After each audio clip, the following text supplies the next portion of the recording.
find our way to each other.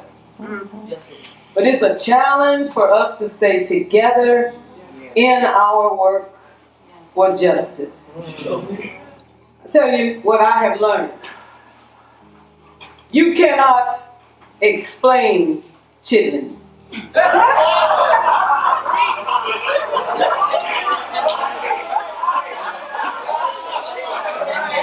Either you were raised on them or you were not. Now don't hate. Because some of you all, every single New Year's, yes you did, you're not tricking me. Chitlins. And a pot of pig parts. Pig feet.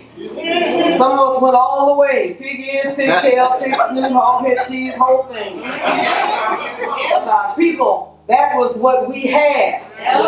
And we made delicacy out of eating low on the hog. But the truth is you can't explain chitlins. How do you get somebody to come into chitlins late in life?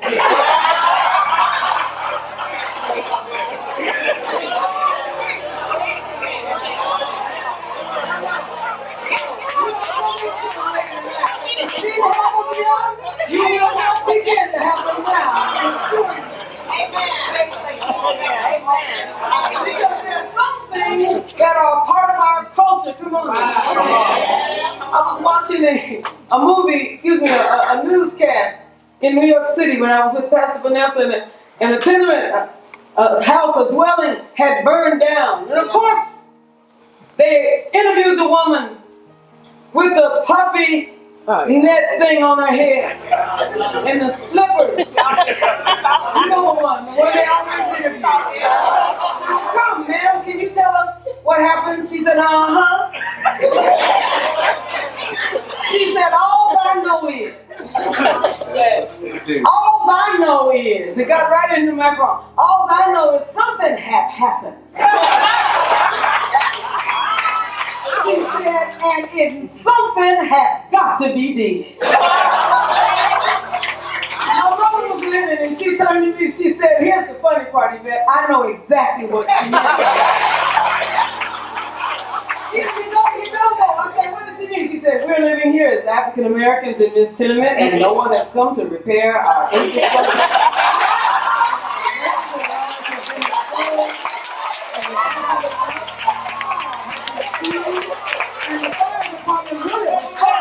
A white place. Because it was a black place, they did not come, and our buildings had burned to the ground. We're going to be homeless and sleeping on cots. And they knew that because the city is racist.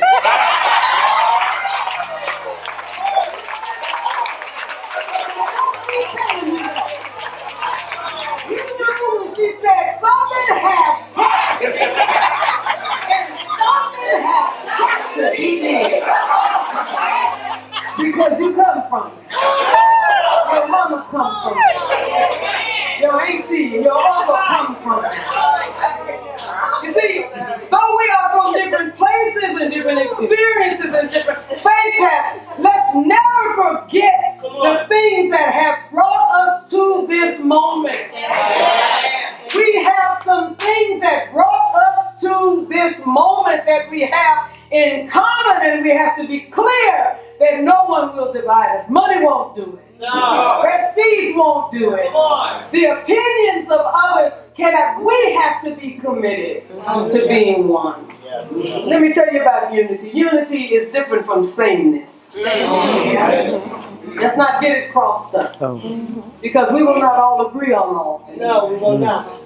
Unity holds us together while we struggle through our growth process. Yes. You see, Black Lives Matter. The Black Lives Matter movement is often responded to with All Lives Matter. Right.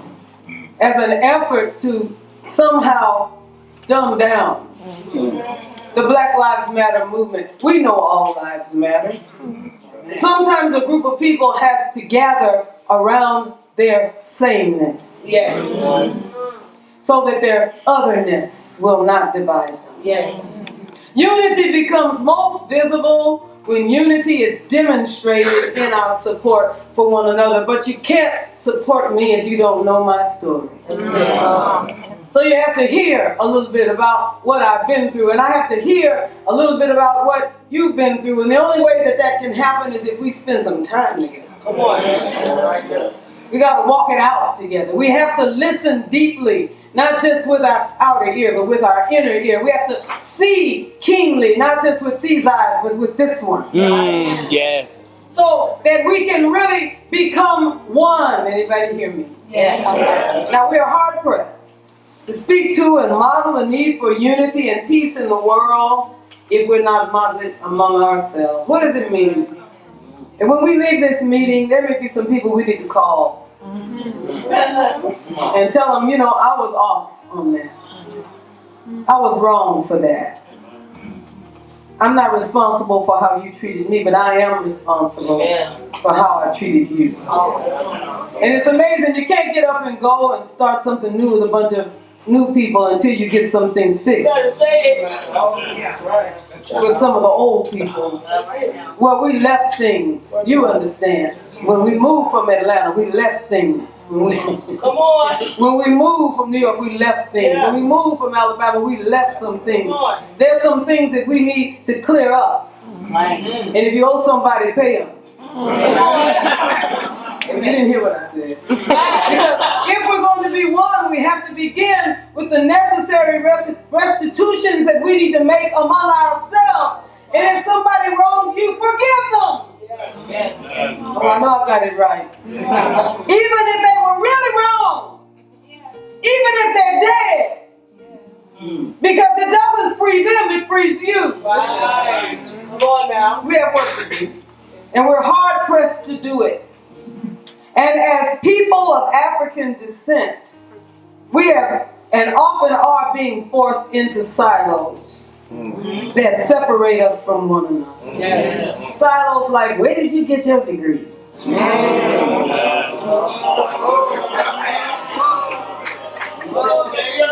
I'm just curious. Where did you get your degree? Kind of like who'd you get saved up under? You understand? We have hard work to do. And the reason I'm pushing the envelope on this is because I need you bad.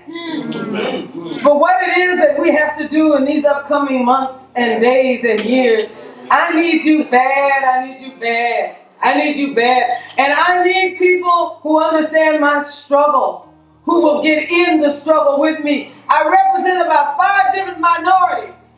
Right. Not just people of African descent, but women who are clergy. Talk to me. Women or people who are same-gender loving and transgender. Come on. A woman who is in leadership, who leads men. This is tough stuff I'm talking about. And in some circles and circumstances, if you don't have people in your back, I want to look backwards like the telephone commercial. When they say there's a network.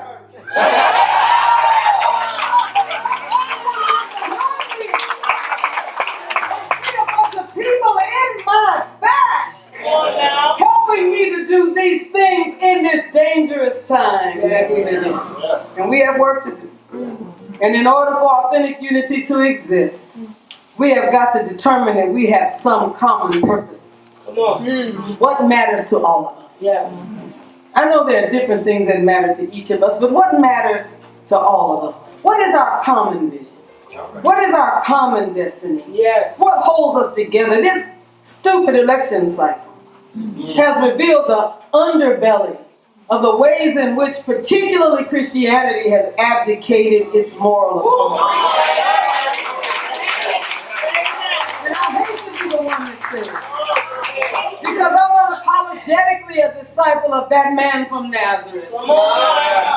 I'm not mad at him. I'm just mad out of at what they have made out of him. I'm not mad at him. That's it. But I am mad at what they did to him and what they say he believes. I don't find that him. When I study him, when I walk with him, when I talk with him, I don't find that him. The one that hates transgenders. Jesus could care less where you be. Say that.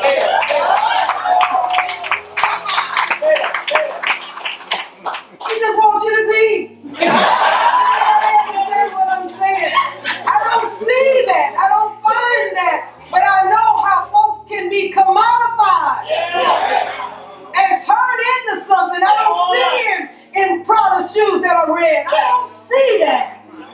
Yes, yes. I see a completely different Yes, prophet. yes, yes, yes, yes. I see a boy born of a teenage mother talk to me. Under dubious circumstances. Who lived in